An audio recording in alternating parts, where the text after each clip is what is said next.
حضور کن فیکون کے لفظی ترجمہ سے تسلی نہیں ہوتی، کچھ ارشاد کیا ترجمہ ہے وہ؟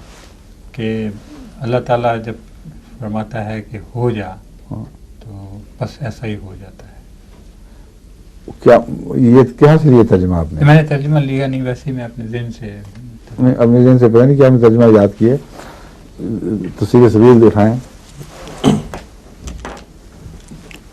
ویسے میں آپ کو بتاؤں جو ترجمے اکثر ملتے ہیں مجھے اس سے اختلاف ہے ان ترجموں سے، اور جو میں قرآن کریم کا آج کل ترجمہ خود پیش کر رہا ہوں اس میں کن فیکون کے خصوصیت سے میں نے یہ ترجمہ کیا ہے کہ جب اللہ تعالیٰ فرماتا ہے ہو جا تو وہ ہونا شروع ہو جاتا ہے اور ہو کر رہتا ہے. کیونکہ یکون میں مضارع ہے جس میں حال بھی شامل ہے اور مستقبل بھی شامل ہے. کن فکانا نہیں ہے. عام طور پر شعراء نے کن کانا کی بحث اٹھائی ہے، اور وہ اس لیے کہ بائبل سے اس نے کہا بی اینڈ اٹ واز. قرآن کریم یہ نہیں کہتا. قرآن کریم فرماتا ہے خدا جب کہتا ہے کہ ہو جا تو وہ ہونا شروع ہو جاتا ہے، فیکون ہو کر رہتا ہے.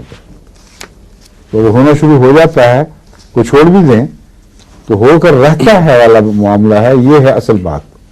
یہ ترجمہ ضروری ہے، لیکن خدا تعالیٰ کے حکم اور فعل کے جاری ہونے کے درمیان کوئی لمحہ نہیں ہے.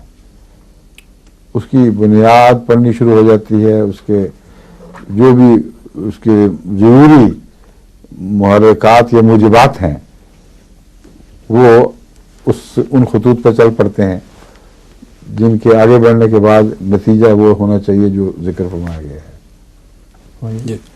یہ ایک مثال ہے. ثم قال له کن فیکون، یہ سورہ آل عمران میں ہے. ترجمہ یہ کیا گیا ہے پھر اس کے متعلق کہا کہ تو وجود میں آ جا تو وہ وجود میں آنے لگا. حضرت مسلم موعود نے بالکل وہی رنگ اختیار، یہاں تو بالکل وہی رنگ اختیار فرمایا ہے، وجود میں آنے لگا.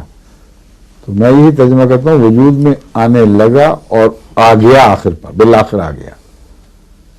اس سے اتنا فرق ہے.